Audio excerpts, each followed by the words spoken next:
Om Mani Padme Hum. Om Mani Padme Hum. Om Mani Padme Hum. Greetings, beloved beings of light. I am Paul White Gold Eagle with PrimeDisclosure.com. Today is going to be a special teaching. I'm going to use this whiteboard here. This is the first time I'm doing this. I'm going to explain some of the esoteric, more mystical, metaphysical things of Taoism, Buddhism, and the spiritual arts of the East, and the philosophies of Hinduism, and the energy body, the toroidal field that flows around the physical vessel. So we're going to start with, I'm going to draw out here, let's see where we are, a little human body here, and we're going to start with the torus field. We got head, neck, shoulders, simple body here, whichever. There we go. Got some crazy hands. Keep this simple. Little feet there. Put a little smile on him. Okay. Can you see that? Hopefully. So we have at the crown here, we have a toroidal field that flows through our body. It's actually a double torus. A torus is like a donut shape. You know, we got a, kind of like the figure 8 here. Let's see. Okay. So the energy comes down the crown like this, through the central channel. This is called Bai Hui. Bai Hui in Chinese, in the Eastern philosophy. The central channel, it runs from the crown down through the center of the body, through the 3 Dantians. We have an upper Dantian, middle Dantian, lower Dantian, the Trinity. We'll explain a little more on that here. So it flows down through the central channel, which follows our spine, our vertebrae, and out the Hui Yin. The Hui Yin is the lowest yin, the feminine, and then the yang at the top. The yang, masculine, feminine. Then it flows up around the body, double torus here, like this, an energy field. This is our aura. The shamans see this as a luminous sphere, like an egg of infinite filaments of light. And in the back, there's they call it the assemblage point in the Toltec traditions. And this is what creates our reality. This is what holds in our space, where our collective experience. It's all around the same position. When you shift that, that's an altered state of perception, of consciousness. The shaman might call the second attention, or the nawal, the non-physical. So this is in a constant flow. So it's comes down and then out in this constant flow of energy in this torus field. But the energy not only flows down, the downward flow is the water. The water flow down. This is the descension of spirit. The ascension is flowing up. That's the fire, like Kundalini rising. So it goes both ways, down and up. So it's flowing in this double torus constantly, through the body, through the vessel, like this figure 8 coming down. So it kind of creates a serpent motion.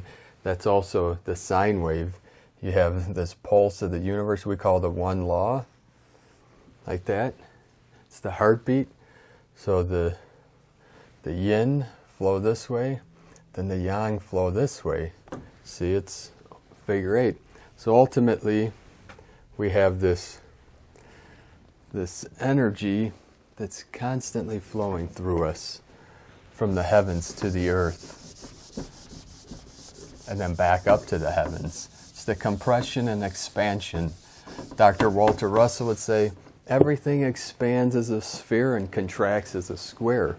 It expands nonlinear. You have this point, this source, be it sound or light. Everything is sound and light. Everything resonates a certain frequency. That's Nikola Tesla talked about that. Everything is a frequency, is a resonance. And say the source here, the source of light, it expands as a sphere outward, like ripples on a water, like a perfect sphere. Doesn't matter where you are outside this point, say it's a speaker, you hear the sound 360 degrees around the source of the sound, just like light emanates. Now light and sound can hit a barrier and then it no longer carries. It does, it still carries out into infinity, but you might not hear it or see it. We don't see light itself, we see what light reflects off of. It's like the light reflecting off my face right now through the window. So let's draw another swell human being here.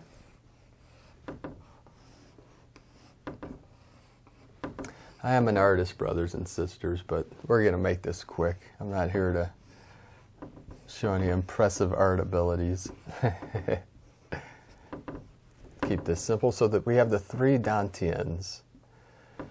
They call this Xia Dantian, lower Dantian, middle Dantian, upper. Now each Dantian has a trinity within there. There's 3 points. That's why different traditions, you have people debating online. No, the lower Dantian is belly button. No, it's an inch below an inch. It's all 3. You put the 3 fingers, say upper Dantian, the middle finger in the middle, upper up. So we have the 3rd eye chakra, the sky eye in the middle, and then the crown at the top. Same heart here, but we focus in the middle, just like the middle Dantian, the heart center. It's in the center of the chest here. So each has 3. It's the 3, 6, 9 that Nikola Tesla talks about. And each field, each Dantian has its own toroidal field also within each one of that. So they create a field and they're all connected through it's a fractal, just like everything in the universe. One piece, it's a hologram. One piece is the whole thing. So the 3, 6, and 9 is the key to the universe. It's the Trinity. From the one, from the void came the one, the duality, the yin, the yang. From the duality came the Trinity, the Father, the Mother, Father, the Child, the Holy Spirit. That's the past, lower Dantian, past. Present is the now and the heart. It's always now, the eternal now. And the future, upper Dantian, we say Qigong, Neigong, Shengong. Qi for the physical, the energy, the Neigong for non-physical, emotion, mental. The mind is in the heart in the Taoist, the mind in the heart. And then the upper Dantian, the future self. So Mother, Father, the past, the child, the present, and the Holy Spirit, the future self. That is the fully realized being. That is the awakened master, the ascended master, which we bridge all 3 together, the past, the present, and the future, into this now, into the heart resonance, the heart space, the space that's the sacred heart chamber. So within each Dantian, there's a Trinity. And the 3, the 6, the 9, there's actually 9 to each Dantian, but we simplify it. We narrow it down to the 3. So just like in the brain, an upper Dantian here, we have 3 centers. You see that? And then we have 3 and 3 on either side. The 3, 6, and 9, the Taoist masters say there's 9 caves of the brain. And you see right in the middle here, they call the crystal palace. And they say this is a mud ball, like the average human living out the sequence of their DNA until they become realized. And then through practice, through the arts, there's actually a pattern to these 9 holes. And there's 11 dimensions to each. 11 times 9, 99. That's why 99, very significant in our teachings. The shamans say there's 99 10 degree sky beings that connect shaman to source, to the great mystery, Wakantanka. So that's very symbolic in many ways. The 12 by 12 in the DNA is the 144. All of this is sacred geometry and very mystical and sacred. So we have the 3, the 6, the 9, in each Dantian, and the one in the middle is the crystalline. It's the crystal palace, we call. It resonates at the crystalline frequency of the Christ, the Christos, which is love, which is truth, which is what we call pure awareness, Zen Buddhism, or the unborn mind of Buddha. Buddha is not a person, place, or thing. The Zen master said to one of his disciples, one Zen master, if you see Buddha on the road, kill him. Not literally, of course, but just enforcing, or reinforcing, or remembering that it isn't something, love is not something you taste, touch, or feel. It is beyond words, beyond concepts. That is truth. There's the ultimate truth, the universal truth, we can say it, that never changes, that always was, always will be, the one truth of our true nature, source, prime creator. So we have the mother, father, the past, the belly, the present, the future, body, mind, spirit. It's very simple, but yet very complex. So within that, within the big picture, as I always seem to draw this person with some square shoulders. That's just easier. We don't have a lot of time here to waste. We're not wasting time. We're using time to our utmost of our ability. So I'm going to try to keep this under 30 minutes here. We're at 11:44, very sacred geometry. So we have in the Dantian, the double toroidal field, as you can see, to the cross, the Maltese cross, also the Merkaba from the Crystal Palace. You see? And the fire in the middle. It connects the three Dantians. And one, think of it as three-dimensional. The Merkaba. The Mer, the Ka, and the Ba, the Trinity, the three sides to the triangle. But three-dimensionally, the pyramid. So one pyramid faces up, the other one down. Yin, yang, the fire, the water, the black, the white, emptiness, form. One rotates clockwise, other counterclockwise. So we could say the downward spiral, the clockwise, the going against the current, the upward stream. Counterclockwise is the rising. See the coiled serpent down here, and then the 7 chakras, the root chakra, the red, the sacral orange, the solar yellow, heart green, throat blue, third eye purple, crown gold into the white. So this energy flows through the chakras. Each chakra is a wheel of energy spiraling. That spiral is part of the toroidal field. It's symbolic. It's like the labyrinth. So we have the cross here too. The cross is the double field intersecting each other. And then the 0 point in the middle. The 0 point, the still center. Well, Dr. Walter Russell also taught that God is the still white magnetic light at the center of all things. It's totally still. It's the fulcrum of the lever. It's the 0 point. Everything rotates around that center. But the paradox is that center is everywhere. So that one still center created the simulation of motion with a mirrored effect. That's for another video. So we have the energy, the one pyramid rotating clockwise, counterclockwise, because the energy, the downward flow, this energy that is constantly flowing down, clockwise, and then the flowing upward with our mind, with our intent, counterclockwise. Both ways both fields lead to source. But we say the water path is the path of least resistance. Fire, you're swimming upstream, fighting the current. We just want to let go and allow the current to carry us to source. It's the quick path. That's why I taught water path for last 10 years or so through the Kunlun lineage. Now we start our own lineage of the eagle and the condor, which is the divine union, the heros gamos, the bringing together of the fire and the water. The East came to the West after World War II.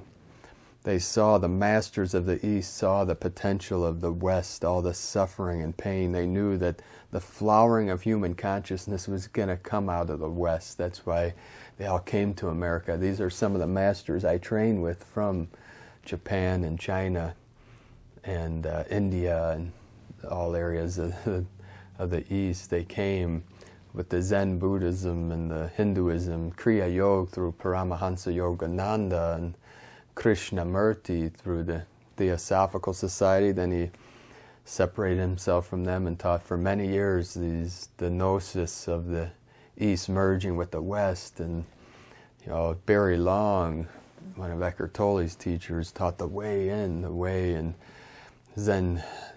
I trained in the Zenshin Sangha of Sensei Ogoi and Wakango Roshi. Kango means diamond in Japanese.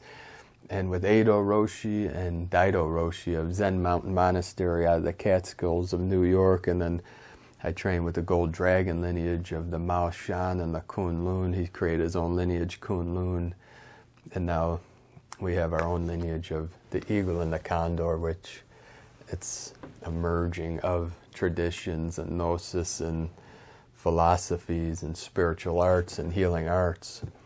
So we have the energy flowing through the chakras. So this is the chi, not the cheese. I'll go with Swiss, please. The chi that flows through the meridians. So through your vessel you have meridians that follow the nervous system, and each meridian is for the organs. We heal the organs. We have the stomach, the spleen, the 5 elements. So we get back to from the one. So in Zen Buddhism,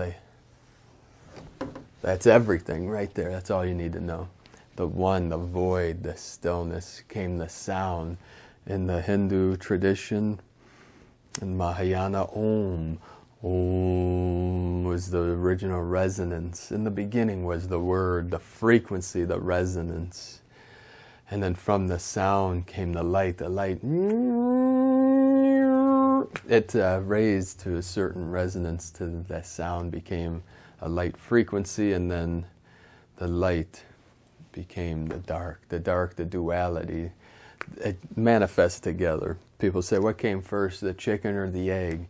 They had to manifest together because emptiness does not exist without form, and form does not exist without emptiness. Just like black cannot exist without white, white cannot exist without black. Yin cannot exist without yang, and yang cannot exist without yang without yin, whichever. Because if everything was white, it would be nothing. Everything was black, it would be nothing.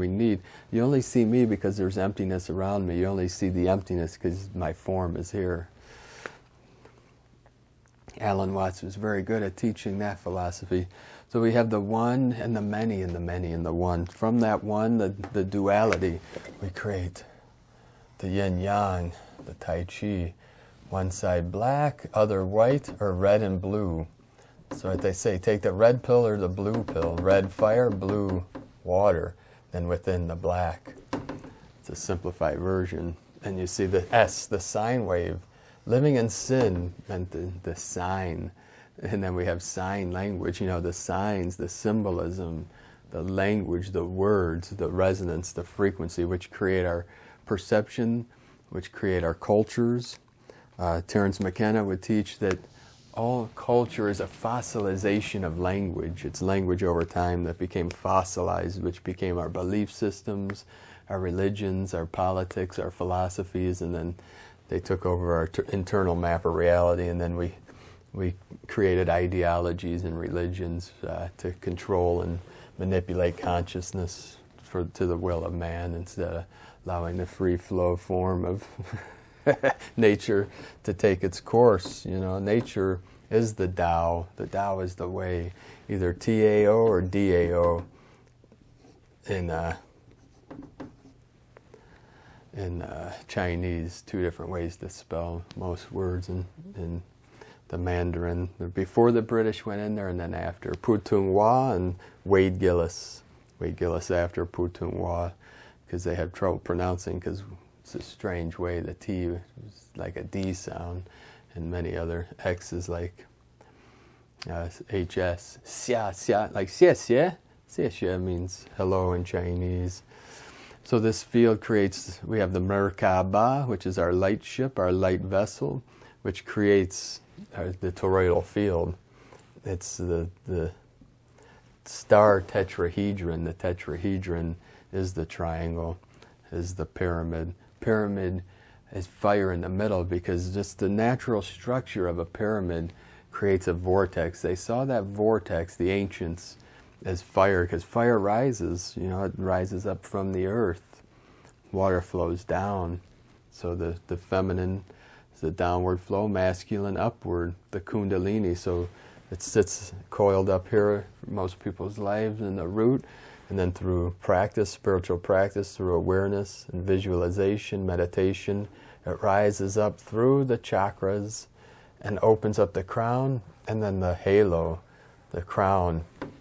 It's like you see the Buddha, the serpent, the cobra, the hood, you know, little Red Riding Hood. The hood is like the sun, the halo over the head of the awakened, ascended master, the Christos energy, Buddha consciousness. You saw Buddha with halo in old pictures, Christ.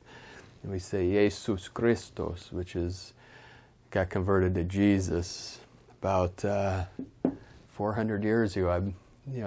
Based on our teachings, history, we believe the Jesuits converted the I to a J. If you want to understand that a little, read all of Anatoly Fomenko's work, History, Fact, or Fiction, where he explains how this through changing the I to the J threw off all the calendars and all the history. And most history is fact mixed with fiction, and different timelines, or the same timelines split into different timelines, creating different events. It's very convoluted. Dolores Cannon, the convoluted universe, everything's convoluted about this. So it's just being aware of this energy field in our meditations as we do our deep breathing. We breathe in the chi, the prana, the energy of the universe, and fill our vessel with the holy energy, the Holy Spirit, and then we step aside and let the Great Spirit, the Holy Spirit, work through this vessel, this sacred temple, as avatars of light. So I hope you enjoyed this. Let me know in the comments if you want me to do more whiteboard stuff. This was a test just to see what kind of results we can get from this. It's a little more illustrative, a little more visual, instead of just words and talk. Kind of help you visualize what's going on here in the quantum field, because the quantum is interdimensional, it's multidimensional, and the field is the eternal now, that the perception separates timelines into different, what we call lifetimes, and parallel worlds, parallel dimensions. That's for a whole nother course of study. So thank you for joining me today in this video. Let me know in the comments if you like this, if you want me to do more like this. If time allotted, we'll see what happens. We're very busy lately, working 24/7 for our mission and our work. So thank you everyone supporting us. Please be sure to subscribe to the channel, give us a like, share this video with your teams and tribes. Let's get these videos out to more of our people for this great awakening, and we appreciate each and every one for your support. If you'd like to support us with a donation or pledge, you can do so at our links at egolovecondor.com, our main website, primedisclosure.com, where the truth shall set you free. Have a most beautiful, blessed day. Namaste.